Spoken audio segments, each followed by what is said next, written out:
எல்லாருக்கும் ஒரு பெரிய கை. இந்தியா பொறுத்த வரைக்கும் ஸ்டாக் மார்க்கெட்ல ஸ்டாக்ஸ் அப்படின்னா என்ன, இது எப்படி ஒர்க் ஆகுது, ஃபண்டமெண்டல்ஸ், டெக்னிக்கல்ஸ், இதை பத்தின நாலேஜ் கொண்டு போய் சேர்க்கறத விட கஷ்டமான விஷயம் என்ன அப்படின்னா ஸ்டாக் மார்க்கெட் அப்படிங்கிறது கேம்பிளிங் கிடையாது அப்படிங்கறத நம்ப வைக்கிறது தான். ஏன் இந்தியா பொறுத்த வரைக்கும் மேக்ஸிமம் பீப்புளோட பெர்ஸ்பெக்டிவ் எப்படி இருக்கு அப்படின்னா இது ஒரு கேம்பிளிங், பணம் போட்டா போயிடும் அப்படிங்கிறதா.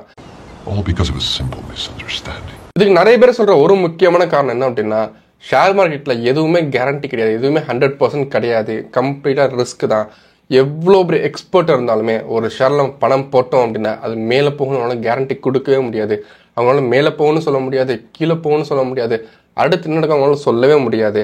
ஸோ 100% ஒரு விஷயத்த ஒரு எக்ஸ்பர்ட்னால கூட சொல்ல முடியல அப்படின்னா அது ஒரு கேம்லிங் அப்படின்னு சொல்லுவாங்க. இன்னும் சில பேர் எப்படி இருப்பாங்க அப்படின்னா அவங்க பர்சனலாக பணத்தை போட்டு இழந்திருப்பாங்க. அவங்க ரிலேட்டிவ்ஸ், அவங்க ஃப்ரெண்ட்ஸ், அவர் நியூஸ் பேப்பர் ஆர்டிகல்ஸ்லாம் வரும்ல, ட்ரேடிங் பண்ணி பணத்தை இழந்தாரோ, அவர் ட்ரேடிங் பண்ணி அவர் உயிரெடுத்துக்கிட்டார், அந்த மாதிரிலாம் நிறைய ஆர்டிகல்ஸ் வரும்ல, அதெல்லாம் பார்த்து பயந்துட்டு ட்ரேடிங் அப்படின்னால ஒரு கேம்பிளிங் தான் போல, அது ஒரு சூதாட்டம் தான் போல, பணம் போட்டா போயிடும் அப்படிங்கிற மென்டாலிட்டி இருந்துட்டு இருப்பாங்க. ஸோ இன்னைக்கு நம்ம வீடியோவில் இதை தான் நம்ம சொல்ல போறோம். உங்க ஃப்ரெண்ட்ஸ் அண்ட் ஃபேமிலிஸ் நிறைய பேர் பார்த்தீங்க அப்படின்னா இந்த மென்டாலிட்டி இருந்துட்டு இருப்பாங்க. ஸோ அவங்களுக்கு இந்த வீடியோ இப்பே ஷேர் பண்ணிட்டு பாருங்க, கண்டிப்பா உங்களுக்கு ரொம்ப யூஸ்ஃபுல்லா இருக்கும், நிறைய விஷயம் தெரிஞ்சுப்பாங்க புதுசா. ஸோ ஃபர்ஸ்ட் நம்ம இது ஏன் கேம்பிளிங் இல்லை அப்படிங்கிறத சொல்றதுக்கு முன்னாடி இது ஏன் கேம்பிளிங் அப்படின்னு சொல்றாங்க அப்படிங்கிற ஒரு ஹிஸ்டரி நம்ம எடுத்து பார்க்கணும். So starting from equity culture. India பொறுத்த வரைக்கும் இக்விட்டி கல்ச்சர் ஆர் இந்த ஷேர் மார்க்கெட் கல்ச்சர் அப்படிங்கிறது பெருசாலாம் இன்னும் உள்ள வரல. ஏன் 2024 கூட ஒரு 5% கம்மியாக இருந்துகிட்டு இருக்கு ஓவரால் பாப்புலேஷன்ல. இப்படி இருக்கும்போது 10 வருஷம் முன்னாடி 2000s பாத்தீங்க அப்படின்னா எந்த அளவுக்கு இருக்கு நீங்களே இமேஜின் பண்ணிக்கோங்க. டேட்டா என்ன சொல்லுது அப்படின்னா 2011 ஓவரால் டிமெட் அக்கௌண்ட்ஸ் இருக்கும், ஷேர் மார்க்கெட் இன்வெஸ்ட் பண்றவங்க அக்கௌண்ட் இருக்குல்ல, அதோட கவுண்ட் பாத்தீங்கன்னா வெறும் 3 lakhs தான், 3 லட்சம் தான். இந்தியோட பாப்புலேஷன் என்ன, அதுல 3 லட்சம் அப்படிங்கிறது எவ்வளவு சின்ன நம்பர் நீங்களே யோசிச்சுக்கோங்க. இது 3 லட்சம் அப்படிங்கிறது 3 லட்சம் மக்கள் கிடையாது, 3 லட்சம் டிமெட் அக்கௌண்ட்ஸ். ஒருத்தரே கூட 2 இல்ல 3 டிமெட் அக்கௌண்ட் வச்சிருப்பாங்க. நானே கூட 2-3 டிமெட் அக்கௌண்ட் வச்சிருக்கேன். இப்ப 2010-11 பாத்தீங்க அப்படின்னா 3 லட்சம் டிமெட் அக்கௌண்ட்ஸ் தானா. 2000 பீரியட்ல எவ்வளவு கம்மியா இருந்திருக்கும், 1990s எந்த அளவுக்கு கம்மியா இருந்திருக்கும். ஸோ அதெல்லாம் கம்ப்ளீட் நெக்லிஜிபிள் தான், ஈக்விட்டி கல்ச்சர் இந்தியாக்குள்ளேயே வரல அப்படிங்கிற மாதிரி தான் சொல்ல முடியும். ஸோ அப்பெல்லாம் பார்த்தீங்கன்னா ஷேர் மார்க்கெட் இன்வெஸ்ட் பண்ணுறவங்க ரொம்ப ரொம்ப ரொம்ப கம்மி, ஒரு சின்ன ஃப்ராக்ஷன் ஆஃப் பாப்புலேஷன் தான் ஷேர் மார்க்கெட் இன்வெஸ்ட் பண்றாங்க. பெரியவங்க அறிவாளி அப்படிங்கிற மாதிரி தான் சென்ஸ் வந்துட்டு இருந்துச்சு. ஷேர் மார்க்கெட் இன்வெஸ்ட் பண்றது அப்படிங்கிறது மிகப்பெரிய லக்ஸரி, அவங்க பெரிய அப்படிங்கிற மாதிரி தான் இருந்துட்டு இருந்துச்சு. ஸோ ரொம்ப கம்மி மக்கள் தான் ரைட்டில் இன்வெஸ்ட் பண்ணிருந்தாங்க. இப்படி இருக்கும்போது 1992 பார்த்தீங்க அப்படின்னா ஹர்ஷத் மேத்தா ஸ்கேம் நடக்குது. இந்தியோட முதல் மிகப்பெரிய கிராஷ் பார்த்தீங்கன்னா அதுதான். ஹர்ஷத் மேத்தா ஸ்கேம் நடந்தது. ஆல்மோஸ்ட் நிஃப்டி பயங்கரமான கிராஷ் கீழே விழுகுது, 30-40% கீழே விழுகுது. அண்ட் ஆல்மோஸ்ட் இன்வெஸ்ட் பண்ண எல்லாருமே பார்த்தீங்க அப்படின்னா பணத்தை பயங்கரமா இழக்கிறாங்க, அவங்க மொத்த சொத்தை இழக்கிறாங்க. ஸோ இதுதான் இந்தியோட ஈக்விட்டி கல்ச்சரோட முதல் அடி.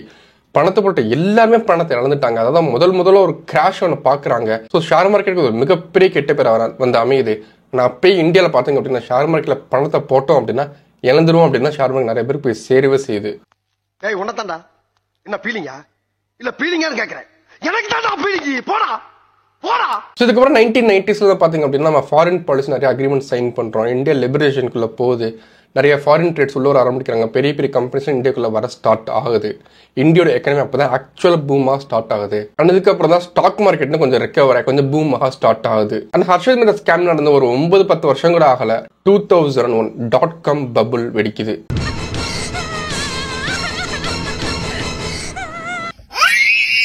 இந்த .com பபுள் பாத்தீங்க அப்படின்னா ஒரு மிகப்பெரிய கிராஷ் தான், நிறைய பேர் தெரியாம இருக்கும். இதை பத்தின ஒரு ஷார்ட்ஸ் வந்து நினைச்சீங்கன்னா கமெண்ட்ல மறக்காம சொல்லுங்க, நான் கிரியேட் பண்றேன். ஸோ இந்த .com பபுள் வெடிச்சு திரும்ப ஒரு மார்க்கெட் மிகப்பெரிய கிராஷ் நடக்குது, குளோபல் லெவல் ஒரு பெரிய சரிவு நடக்குது. அண்ட் திரும்ப மக்கள் பாத்தீங்கன்னா பணத்தை இழக்க ஸ்டார்ட் பண்றாங்க.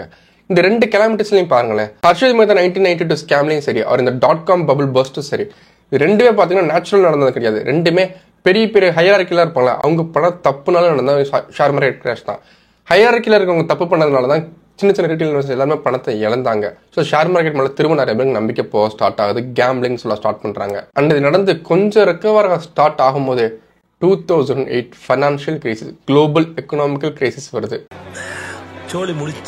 அண்ட் இது ஒரு மிகப்பெரிய அடி உலகத்தோட எல்லா ஷேர் மார்க்கெட்டுமே. நிஃப்டி நம்ம ஸ்பெசிஃபிக்கா எடுத்துக்கிட்டோம் அப்படின்னா வெறும் 9 மாசத்துல 6011 இருந்து 2500 லெவல் கீழே விழுந்திருக்கு. அதாவது ஒரு ஷேர் பாத்தீங்கன்னா 30-40% கீழே போயிருச்சு அப்படின்னாலே அது ஒரு பேங்க்ரப்சி நோக்கி போகுது அப்படிங்கிறவங்க பார்க்க முடிச்சிடும். ஹோல் நிஃப்டி மொத்த நிஃப்டியே பாத்தீங்க அப்படின்னா 50-60% கீழே விழுந்திருக்கு 2008 ஃபைனான்சியல் கிரைசிஸ் அப்ப. அண்ட் இது கவனிங்க, இந்த 50-60% பாத்தீங்க அப்படின்னா 9 மந்த்துக்கு நடந்திருக்கு, ஒவ்வொரு கொஞ்சம் கொஞ்சமா கீழே விழுந்துட்டே இருந்திருக்கு. அப்ப இன்வெஸ்டர் நிலைமை யோசிச்சு பாருங்க, இன்வெஸ்ட் பண்ணவங்க பணத்தை கொஞ்சம் கொஞ்சமா இழந்துட்டே இருப்பாங்க. அவங்க பணம் உங்களை விட்டு போறது கண் கூட பார்த்துக்கிட்டே இருப்பாங்க. லோ சதவீதம் அடிச்சு கீழே போயிட்டு இருக்கோம். இன்வெஸ்ட் பண்ணன்னு நினைக்கிறவங்க பாத்தீங்க அப்படின்னா அவங்களுக்கு ஷேர் மார்க்கெட் மேல ஒரு நம்பிக்கையே போயிருக்கும். இப்ப இந்த பீரியட்ல ஒரு சிலர் போர்ட்ஃபோலியோல பாத்தீங்க அப்படின்னா 10 லட்ச ரூபாய் இன்வெஸ்ட் பண்ணிருப்பாங்க. அவங்களோட போர்ட்ஃபோலியோ கிட்டத்தட்ட ஃபியூ தௌசண்ட்ஸ்ல வந்து முடிஞ்சிருக்கும் இந்த மொத்த கிராஷ் நடந்து முடியும் போது. அந்த அளவுக்கு எல்லாமே பணத்தை பயங்கரமா இழந்தாங்க இந்த கிராஷ்ல தான். அண்ட் இந்த 2008 குளோபல் எக்கனாமிக் கிரைசிஸுமே நேச்சுரலா நடந்தது கிடையாது. கோவிட் மாதிரி நேச்சுரலா நடந்தது கிடையாது. எதுவுமே கார்பரேட் பண்ண பெரிய பெரிய தப்புனாலதான் நடந்துச்சு. ஏண்டா டேய் எனக்குன்னே வருவீங்களாடா? ஏன்ட்ட சரசம் பண்றக்கே ஓட்டாப்பே உங்களை பெற்றுறாங்களா? ஏன்டா அப்படி பட்டறதுலயே வந்து பஞ்சு பண்றீங்க? சோ யோசிச்சு பாருங்க, இந்த மொத்த டைம்ல இன்வெஸ்ட் பண்ண பயங்கரமா கிராஷ் நடக்குது. கிராஷ் நடக்கிறதுக்கு காரணம் எல்லாமே பாத்தீங்க அப்படின்னா நேச்சுரலா நடந்தது கிடையாது. எல்லாமே பெரிய பெரிய கார்பரேட்ஸ் பண்ற ஒரு சின்ன சில்லியான தப்புனாலதான். அண்ட் இந்த தப்புலாம் பாத்தீங்க அப்படின்னா பெரிய பெரிய கார்பரேட்ஸ் எஸ்கேப் ஆயிடுறாங்க. எப்படி தப்பிச்சிடறாங்க முன்னாடி தெரிஞ்சு. கடைசியில மாற்றுறது யார் அப்படின்னா பணத்தை இழக்கிறது யார் அப்படின்னா சின்ன சின்ன ரீட்டைல் இன்வெஸ்டர்ஸ் தான். ஸோ இந்த சின்ன சின்ன ரீட்டைல் இன்வெஸ்டர்ஸ் பாத்தீங்க அப்படின்னா அந்த பீரியட்ல ஷேர் மார்க்கெட் கேம்பிளிங் அப்படின்னு சொல்றது தப்பு அப்படின்னாலுமே அவங்க சொல்றதுக்கு ஒரு நல்ல ஜஸ்டிபிகேஷன் இருந்துச்சு. சரி, அவங்களோட மென்டாலிட்டி அப்படி இருந்துகிட்டு இருக்கு. அவங்க இது மூலமா பயங்கரமா பாதிப்பு அடைஞ்சிட்டே இருந்திருக்காங்க அப்படின்னு. அந்த இதுல பாத்தீங்க அப்படின்னா லாங் டேர்ம்ல பார்க்கும்போது பெருசா சரிவு எதுவுமே இருக்காது, மேலதான் போயிட்டு இருக்கும். பட் இந்தியாவில் பார்த்தீங்க அப்படின்னா ஈக்விட்டி கல்ச்சர் பெருசாக உள்ள வரல. நான் முதல்ல சொன்ன மாதிரி ஸோ இப்போதான் கொஞ்சம் கொஞ்சமாக உள்ள வரவே ஸ்டார்ட் ஆகிறாங்க. 1992 வர ஸ்டார்ட் பண்ணுறாங்க, 2000 வர ஸ்டார்ட் பண்ணுறாங்க. அப்போ தான் ஒரு 0.5% கம்மியாக வர ஸ்டார்ட் பண்ணுறாங்க. அண்ட் வர வர கிராஷ் நடந்துகிட்டே இருக்கும்போது கண்டிப்பா மக்கள் மனசுல ஒரு கேம்பிளிங் அப்படிங்கிற ஒரு பேச்சு தான் வரும். அண்ட் இதுக்கப்புறம் தான் பாத்தீங்கன்னா ஷேர் மார்க்கெட் மிகப்பெரிய ட்ராக்ஷன் கிடைக்குது. 2017-18 பீரியட்ல இந்தியா ஒரு டிஜிட்டல் இந்தியாவா மாறுது. ஜஸ்ட் ஒரு மொபைல் எடுத்து நம்ம ஷேர்ஸ் வாங்கலாம், மொபைலே டிரான்சாக்ஷன் பண்ணலாம் அப்படிங்கிறவங்களுக்கு எல்லாமே டெட் ஈஸியா ஆயிருது. அண்ட் 2008 இருந்து பெரிய கிராஷ் நடக்காம ஷேர் மார்க்கெட் நல்லா பூமா மேல தான் போயிட்டு இருக்கும், நல்லா ட்ராக்ஷன் கிடைக்குது. ஸோ இது எல்லாமே சேர்ந்து பாத்தீங்க அப்படின்னா ஈக்விட்டி கல்ச்சர் திரும்ப இந்தியா கூட பயங்கரமா வளர ஸ்டார்ட் ஆகுது. அண்ட் 2020 நம்ம எல்லாருக்கும் தெரிஞ்ச கோவிட் வருது. திரும்ப பயங்கரமா ஷேர் மார்க்கெட் கிராஷ் கீழே விழுகுது. அப்கோர்ஸ் நிறைய பேர் பணத்தை இழந்தாங்க தான். பட் இந்த கிராஷ் அண்ட் ரெக்கவரி பாத்தீங்க அப்படின்னா ரொம்ப ஃபாஸ்டா இருந்துச்சு. மற்ற கிராஷ் மாதிரி இல்லாம ரொம்ப ஃபாஸ்டா கீழே விழுந்துச்சு, ரொம்ப ஃபாஸ்டா ரெக்கவர் ஆயிருச்சு. அண்ட் இந்த ரெக்கவரான பீரியட் அப்ப பாத்தீங்க அப்படின்னா எல்லாருமே நம்ம வீட்டுல தான் இருந்துகிட்டு இருந்தோம். லாக்டவுன் எல்லாருமே நம்ம சும்மா போனை தான் பார்த்துட்டு இருந்தோம். போனை பாக்குறப்ப நிறைய பேருக்கு நிறைய விஷயம் கத்துக்க ஸ்டார்ட் பண்றாங்க. அது ஒரு முக்கியமான எலமெண்ட் தான் share market, finance, personal finance அப்படிங்கிறது. நிறைய பேர் இந்த பீரியட்ல பாத்தீங்கன்னா எக்கனாமி கொஞ்சம் வீக்கா இருந்துகிட்டு இருப்பாங்க. ஸோ எல்லாரும் மனசுலயுமே பாத்தீங்க அப்படின்னா நம்ம எப்படியாவது பணம் சம்பாதிக்கணும், இந்த பணம் அப்படிங்கிறது எப்படி ஒர்க் ஆகுது பத்தி தெரிஞ்சுக்க ஸ்டார்ட் பண்றாங்க. ஜெனியூனா பணத்தை க்ரோ பண்றதுக்கான வழியை பார்க்க ஆரம்பிக்கிறாங்க. அப்ப எல்லாருமே பார்க்குற ஒரு காமன் விஷயம் தான் ஷேர் மார்க்கெட் அப்படிங்கிறது. அண்ட் ஷேர் மார்க்கெட் பத்தி நாலேஜ் நிறைய பேர் இந்த பீரியட்ல ஸ்ப்ரெட் பண்ண ஸ்டார்ட் பண்ணாங்க. கவர்மெண்ட் நிறைய அவேர்னஸ் கிரியேட் பண்ண ஸ்டார்ட் பண்ணாங்க இந்த மியூச்சுவல் ஃபண்ட் பத்தி. ஸோ இதோட ரிசல்ட் எப்படி இருந்துச்சு அப்படின்னா 2024 இப்ப மார்ச் 24 வரை பாத்தீங்க அப்படின்னா இயர் ஆன் இயர் நம்ம டிமேட் அக்கௌண்ட் ரைஸ் பாத்தீங்கன்னா 32.25% கிட்ட இருந்துகிட்டு இருக்கு. இயர் ஆன் இயர் 32% வளர்ந்துகிட்டு இருக்கு டிமேட் அக்கௌண்ட்ஸோட அக்கௌண்ட் இந்தியால. நீங்க இந்த கிராஃப் பார்த்தீங்கன்னா உங்களுக்கே தெரியும். 2011 3 lakhs இருந்தது. 2012, 13, 14, 15, 16 வரைக்குமே பார்த்தீங்க அப்படின்னா பெரிய ரைஸ்ல இருந்திருக்காது, கொஞ்சம் கொஞ்சமா ஸ்லோவா மேலே போயிட்டு இருக்கும்.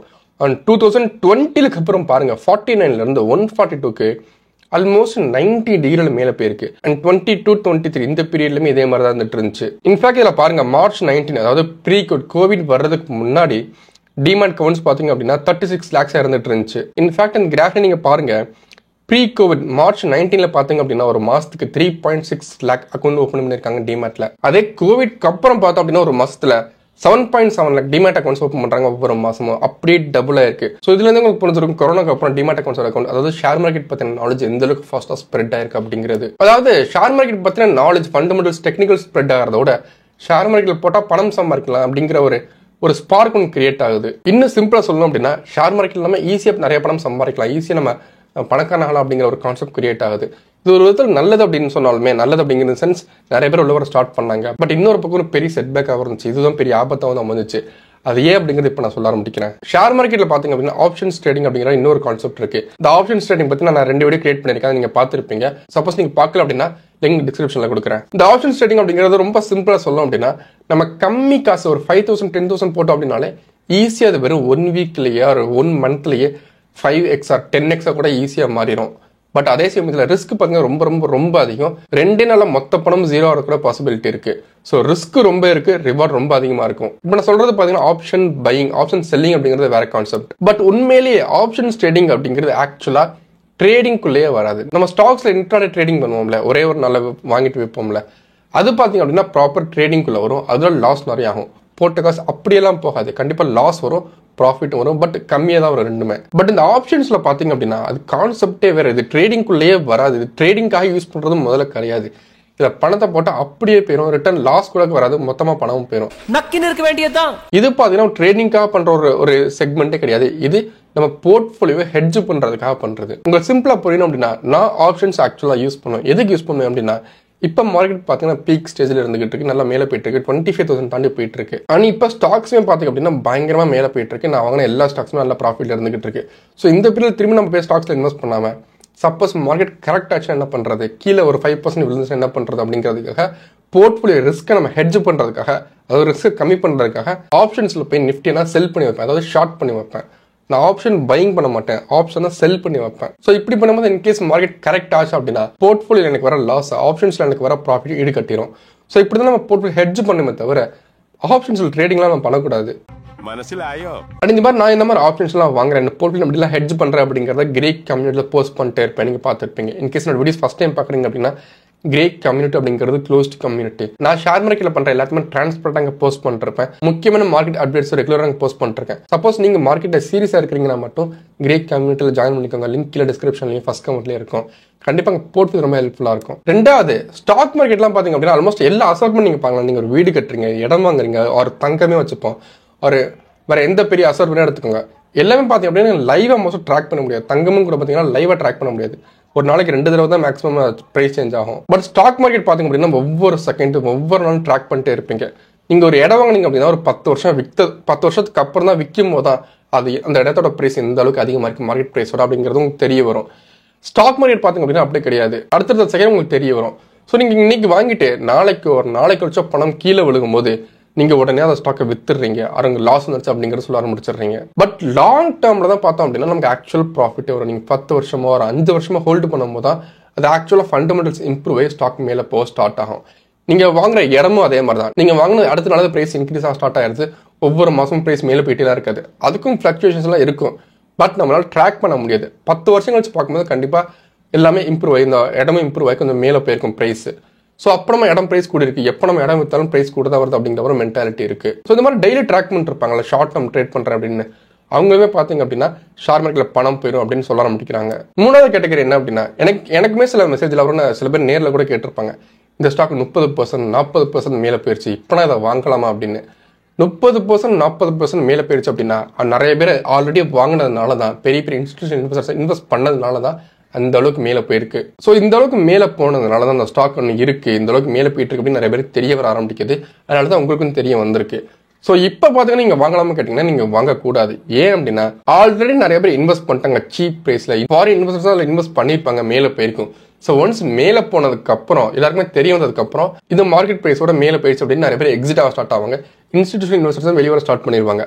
பட் இந்த பீரியட் நமக்கு தெரிய வந்துச்சு அப்படிங்கிறதுல நம்ம இப்போதான் போய் வாங்கவே செய்வோம். 40% 50% மேலே போனதுக்கு அப்புறம் தான் நம்ம வாங்கவே செய்வோம்.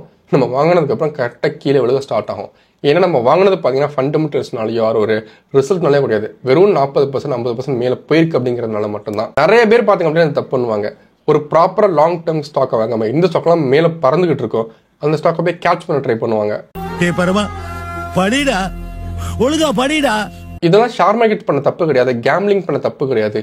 நம்ம தான் தப்பு பண்ணிருக்கோம் அப்படின்னு யார் ரியலைஸ் பண்றாங்களோ, யார் புரிஞ்சுக்கிறாங்களோ அவங்க தான் ப்ராப்பரான ஃபண்டமெண்டல் இன்வெஸ்டரா லாங் டேர்ம் இன்வெஸ்டரா ஆக்சுவலா மாறுவாங்க. அண்ட் அப்படிதான் நீங்களும் மாறிங்க. நீங்க வீடியோ பார்த்துட்டு இருக்கீங்க, சரி இதெல்லாம் ஓகே தான், எனக்கு புரியுது, நிறைய பேர் பண்ற தப்புனால இது ஒரு கேம்லிங் அப்படிங்கிற ஒரு பேச்சு வந்துருச்சு அப்படிங்கிறது. பட் 100% அவங்க சொன்ன மாதிரி உண்மையிலே கேரண்டி கிடையாது தானே. வாரன் பஃபெட்டே வந்தாலுமே 100% ஸ்டாக் மேலே போன்னு சொல்ல முடியாது, கேரண்டி கொடுக்க முடியாது அப்படின்னு கேட்டிங்கன்னா எஸ் அது கரெக்ட் தான். பட் உண்மை என்ன அப்படின்னா இந்த உலகத்தில் 100% அப்படிங்கிற கேரண்டி எதுக்குமே கொடுக்க முடியாது.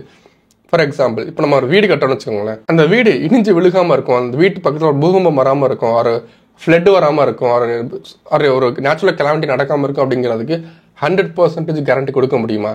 கேரண்டி கொடுக்க முடியும். எப்போ கொடுக்க முடியும் அப்படின்னா நம்ம ப்ராப்பராக நம்ம ஸ்ட்ரக்சர் அனலைசிஸ் பண்ணி சாயில் நம்ம அனலைஸ் பண்ணி ஸ்ட்ரென்த் அனலைஸ் பண்ணி சாயில் சிமெண்ட் மிக்சர் நம்ம கரெக்டாக வச்சிருந்தோம் அப்படின்னா வீடு ஸ்ட்ராங்காக பர்ஃபெக்டாக பார்த்து நம்ம கட்டணும் அப்படின்னா அது ஸ்ட்ராங்காக இருக்கும். அப்போ நம்ம 100% கேரண்டி கொடுக்க முடியாட்டாலுமே இது இடியாது அப்படின்னு நம்ம ஓரளவு கான்ஃபிடென்ட்டாக சொல்ல முடியும். இல்லை எனக்கு வீடு கட்ட தெரியாது அப்படின்னா நம்ம ஒரு ப்ராப்பரான இன்ஜினியர் ஆர்கிடெக்டை கூப்பிட்டு அவங்கள்ட்ட இந்த பிளான் எல்லாம் சொல்லி நீங்கள் எல்லா அனாலிசிஸ் ரிசர்ச்சும் பண்ணிட்டு அதுக்கப்புறம் கட்டுங்க அப்படின்னு சொன்னோம் அப்படின்னா அவங்க நம்மளுக்கு பதிலாக கட்டி நல்லா ஸ்ட்ராங்காக வீடு தருவாங்க, அது இடிஞ்சு விழுக்காது அப்படின்னு நம்மளால ஒரு கான்ஃபிடென்ட்டாக சொல்ல முடியும். அண்ட் அது மட்டும் இல்லாமல் நீங்கள் ப்ராப்பரான மார்க்கெட் ப்ரைஸில் லேண்ட் வாங்கியிருந்தீங்க அப்படின்னா டிஸ்கவுண்ட்ஸில் நீங்கள் சிமெண்ட்டோ சாயிலோ வாங்கியிருந்தீங்க அப்படின்னா நீங்க விற்கும் போதும் நல்ல ப்ராஃபிட்ல அந்த இடத்தையோ அந்த வீடையோ விற்க முடியும். அதே தான் ஷேர் மார்க்கெட்லயுமே நீங்க ப்ராப்பரா ஃபண்டமெண்டல் டெக்னிக்கல் அனாலிசிஸ் பண்ணிட்டு ஸ்டாக் பத்தி கம்ப்ளீட் பேக்ரவுண்ட் செக் பண்ணிட்டு பிசினஸ் எல்லாம் பார்த்துட்டு நீங்க வாங்குனீங்க அப்படின்னா நீங்க ப்ராஃபிட் லாங் டர்ம்ல மேக் பண்ணுவீங்க. இல்ல எனக்கு தெரியல அப்படின்னா நீங்க தெரிஞ்ச ஒரு ஆட்ட பணத்தை கொடுக்கணும். அதான் mutual fund R Nifty 50 index fund நீங்க இன்வெஸ்ட் பண்ணீங்க அப்படின்னாலுமே லாங் டர்ம்ல கண்டிப்பா ப்ராஃபிட் கிடைக்கும். பட் இதுக்கெல்லாம் எனக்கு பொறுமை இல்லை, நான் இந்த மாதிரி ஸ்டாக்ஸ் எல்லாம் ஸ்லோவா இருந்துகிட்டு இருக்கோம், நான் அனாலிசிஸ் எல்லாம் பண்ண மாட்டேன் அப்படின்னு நீங்க ரிஸ்க்ல கொண்டு போய் விழுந்தீங்க அப்படின்னா கண்டிப்பா லாஸ் வரதுக்கான ப்ராபிலிட்டி தான் அதிகமா இருந்துகிட்டு இருக்கும். சிம்பிளா எக்ஸாம்பிள் சொல்றேன். அந்த பைக் ரைடு பாத்தீங்கன்னா ஏல இருந்து பிக்கு நீங்க போறீங்க, பி அப்படிங்கறதான் டார்கெட். இப்போ நீங்க ஏல இருந்து பிக்கு ரொம்ப ஃபாஸ்டா போனீங்க அப்படின்னா கண்டிப்பா ஸ்பீடா நீங்க ஓட்டினீங்க அப்படின்னா ரிஸ்க் ரொம்ப அதிகமா இருந்துட்டு இருக்கும். ஆக்சிடென்ட் நடக்கிறதுக்கான ப்ராபிலிட்டி அதிகமா இருந்துகிட்டு இருக்கு. நீங்க உங்க டார்கெட் வேமா ரீச் பண்ணிருவீங்க வேமா போனீங்கன்னா, பட் ஆக்சிடென்ட் நடக்கிற ப்ராபிலிட்டி அதிகமா இருந்துகிட்டு இருக்கு. டார்கெட் ரீச் ஆகாமே போயிடலாம். இது இன்னொரு சினாரியோல நீங்க A to B நீங்க போறீங்க, அதே B அப்படிங்கிற டார்கெட் தான். இந்த தடவை நீங்க பைக் பார்த்தீங்கன்னா ரொம்ப ஸ்லோவா ஓட்டுறீங்க, பார்த்து சேஃபா ஓட்டுறீங்க.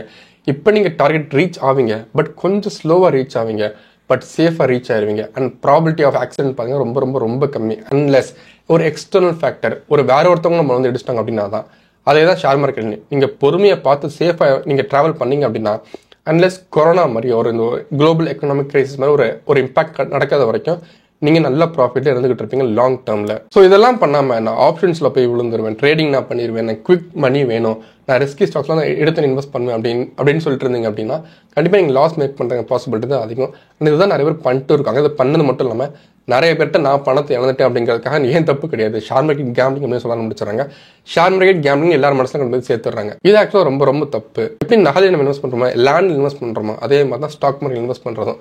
அண்ட் ஸ்டாக் மார்க்கெட் இன்வெஸ்ட் பண்றது அப்படிங்கிறது நம்ம இந்தியோட எக்கனாமிக் growthக்கு டைரக்டா பெனிஃபிட்டா போய் சேரும். ஸோ இப்போ உங்களுக்கு ஏன் ஷேர் மார்க்கெட் அப்படிங்கிறது கேம்பிளிங்னு சொல்றாங்க, இதுக்கு முன்னாடி இருக்க ஆக்சுவல் மீனிங் என்ன, அர்த்தம் என்ன, இதை நம்ம எப்படி மாத்துறது அப்படிங்கிற உலகம் புரிஞ்சிருக்குன்னு நினைக்கிறேன். ஸோ இந்த வீடியோ யூஸ்ஃபுல்லா நினைச்சீங்கன்னா மறக்காம லைக் பண்ணுவோம், கமெண்ட் பண்ணுவோம், காட்டுங்க. அண்ட் அடுத்து வரப்போற முக்கியமான வீடியோஸ் பார்க்கறது மறக்காம சப்ஸ்கிரைப் பண்ணி வச்சுக்கோங்க. அப்பதான் நான் போடுற வீடியோஸ் உங்களுக்கு வந்து ரீச் ஆகும். அண்ட் இன்னொரு முக்கியமான வீடியோ வந்து பாக்குறேன். Until then, goodbye.